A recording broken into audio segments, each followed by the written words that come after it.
Good morning students. ये video मैं रोहतक हरियाणा के स्टूडेंट्स के लिए बना रहा हूँ। जो कोर्स आप करना चाहते हैं उसको स्पेशलाइजेशन को डिटेल डिस्कस करेंगे।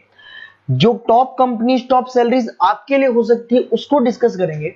अबाउट दी मोर एजुकेशन, हमारी क्लासेस चलती है मोर एजुकेशन के नाम से, उसको डिस्कस करेंगे। अबाउट दी बेस्ट कॉलेज जो आपके लिए हो सकती है उसे डिस्कस करेंगे। उसके लिए चैनल को सब्सक्राइब कर लीजिए, बेल आइकन प्रेस कर लीजिए, जिससे रेगुलर अपडेट्स आपको मिलती रहेंगी।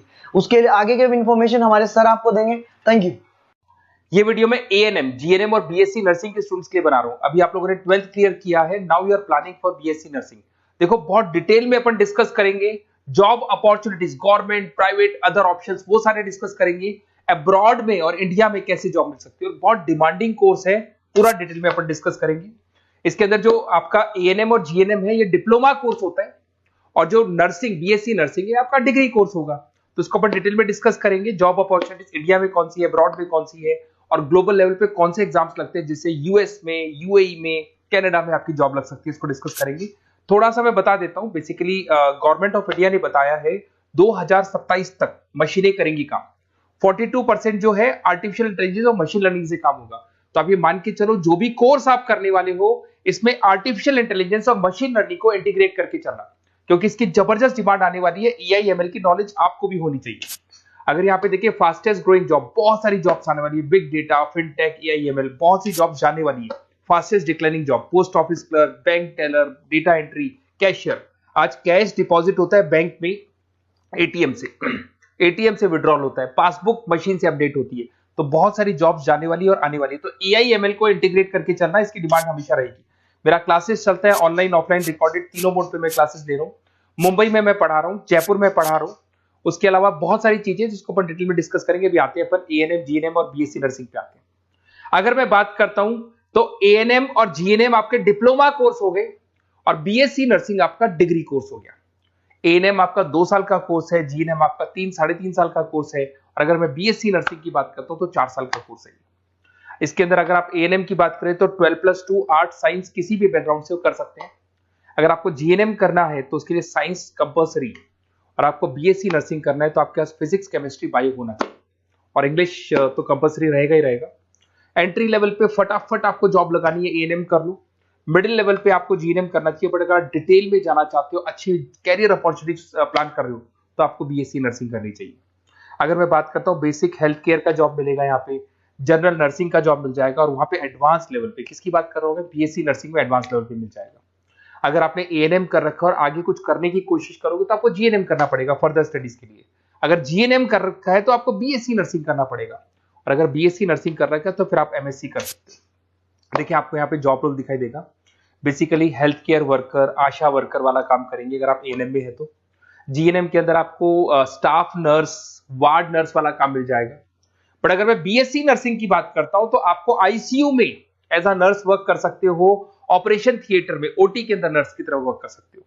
उसके अलावा नर्स एजुकेटर बन सकते हो, मतलब बेसिकली आप अपना खुद का जो क्लासेस बोलते हैं, जिसको अपन कोचिंग क्लासेस वगैरह खोल सकते हैं। अगर मैं वर्क एरिया की बात करता हूं तो हेल्थ, यहाँ पे आपको आंगनबाड़ी वगैरह में जॉब मिलता है। अगर मैं यहाँ पे देखूं तो आपको हॉस्पिटल्स में जॉब मिलेगा, इधर आपको आईसीयू में जॉब मिल सकता है, टीचिंग जॉब मिल सकता है, गवर्नमेंट हॉस्पिटल में जॉब मिल सकती है, प्राइवेट हॉस्पिटल में। किसकी बात कर रहा हूँ, बीएससी नर्सिंग की बात कर रहा हूँ। अगर ग्रोथ की बात करें तो एएनएम के अंदर आपका लिमिटेड ग्रोथ होगा, मॉडरेट ग्रोथ की बात करें जीएनएम में होगा, और अगर हाई ग्रोथ चाहिए, आपको अच्छा पैकेज चाहिए, तो फिर आपको बीएससी नर्सिंग में जाना चाहिए। अगर यहाँ पे सैलरी पैकेज की बात करें, फ्रेशर से लेके गवर्नमेंट जॉब तक भी 30,000 तक जाओगे आप एएनएम के अंदर। जीएनएम के अंदर फ्रेशर से लेके गवर्नमेंट जॉब तक भी पहुंचते हो तो 12,000 से 40,000 तक पहुंचोगे। और अगर बीएससी नर्सिंग में जाते हो तो फ्रेशर भी हो तो आपको 18 से 30 मिल जाएंगे, और गवर्नमेंट जॉब तक अगर आप पहुंच जाते हो तो आपको 60,000 के आसपास मिलने लग जाएंगे। तो बेटर है कि बीएससी नर्सिंग करो, थोड़ा सा टाइम ज्यादा लगेगा, बट आगे आपको पैकेजेस बहुत अच्छे मिलते हैं। अगर मैं यहाँ पे देखता हूँ, क्विक एंट्री लेनी है, एएनएम में जाएंगे, बैलेंस ट्रेनिंग वगैरह देखना है, जीएनएम में जाएंगे। और अगर long term career growth plan कर रहे हो तो आपको बीएससी नर्सिंग में जाना चाहिए। अगर मैं गवर्नमेंट सेक्टर की बात करता हूं तो एम्स में आपका जॉब लग सकता है। उसके बाद में आपका स्टेट गवर्नमेंट में जॉब लग सकता है, इंडियन रेलवे में आपका जॉब लग सकता है, इंडियन आर्मी में जॉब लग सकता है आपका। उसके बाद में पीएचआई, सीएचसी में जॉब लग सकता है, आंगनबाड़ी सेंटर्स में जॉब लग सकता है। और कैटेगरी वाइज एएनएम का एएनएम वाला जॉब लगेगा, जीएनएम का जीएनएम वाला लगेगा, बीएससी नर्सिंग का जो थोड़ा सा हाई लेवल पे जॉब लगेगा। उसके बाद में अगर मैं प्राइवेट सेक्टर की बात करूं, अपोलो हॉस्पिटल, फोर्टिस, मणिपाल, सीके बिरला, सब में जॉब लग सकती है। तो सारे ऑप्शंस आपके पास रहेंगे, आईसीयू, स्टाफ केयर वगैरह बहुत सारी जॉब्स है। एएनएम जीएनएम की कैटेगरी वाइज जॉब लगेगा आप लोग का। अगर मैं बात करता हूं एनजीओस की, तो इसमें health care India, red cross society, UNICEF, WHO, यहां पे आपकी जॉब लग सकती है और वो कैटेगरी वाइज आपका जॉब लगेगा। अगर मैं सेक्टर्स की, अदर सेक्टर्स की बात करता हूं, तो आपके पास एक ऑप्शन है, अगर आपने बीएससी नर्सिंग कर रखा है तो टीचिंग असिस्टेंट बन सकते हैं आप, क्लिनिकल इंस्ट्रक्टर बन सकते हैं।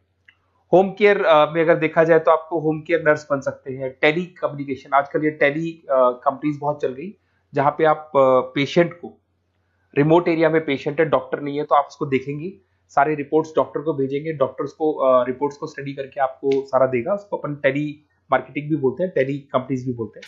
तो ये ऑप्शंस भी अवेलेबल है।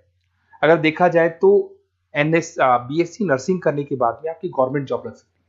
गवर्नमेंट जॉब के लिए अगर आपको यूएई जाना है, उसके लिए अलग एग्जाम होगा, यूके कनाडा के लिए अलग एग्जाम होगा, और अगर आपको दुबई जाना है तो दुबई का अलग एग्जाम होगा। तो देखते हैं अपन। अगर मैं बात करता हूं नेशनल काउंसिल एग्जामिनेशन, ये जो एग्जाम है ये यूएसए के लिए है। इसके अंदर आपका बीएससी नर्सिंग होना चाहिए, टॉफिल का एग्जाम भी आपका क्लियर होना चाहिए, और एग्जाम फॉर्मेट में ऑप्शन बेस्ड क्वेश्चंस आते हैं, 75 से लेके 145 तक क्वेश्चन रहते हैं। और इसका जो कॉस्ट आता है, बेसिकली एग्जाम का जो पेपर का कॉस्ट आता है, $200 का कॉस्ट आएगा। और इसको क्लियर करने के बाद वो यूएसए और कनाडा में आपकी जॉब लग सकती है। अगर मैं बात करता हूँ दुबई के लिए, अगर आपको एग्जाम देना है तो DHA एग्जाम लगेगा आपका, दुबई हेल्थ अथॉरिटी करके एग्जाम लगता है। इसके अंदर आपका बीएससी नर्सिंग कंप्लीट होना चाहिए, 2 इयर्स का आपका एक्सपीरियंस होना चाहिए। एमसीक्यूज पेपर आएगा और $170 का आपका कॉस्ट आता है इसको पेपर को देने का, और ये वैलिड होगा दुबई हॉस्पिटल्स में। तो दुबई अगर जाना है तो ये एग्जाम आपको देना चाहिए। अगर यूएई का प्लान कर रहे हो, आबू दुबई का प्लान कर रहे हो, तो आपको HAAD करके एग्जाम है, ये देना होगा। वही आपका बीएससी नर्सिंग और 2 इयर्स का एक्सपीरियंस चाहिए। ऑप्शन बेस्ड पेपर आएगा, 170 से लेकर $200 तक का इसका कॉस्ट पड़ता है।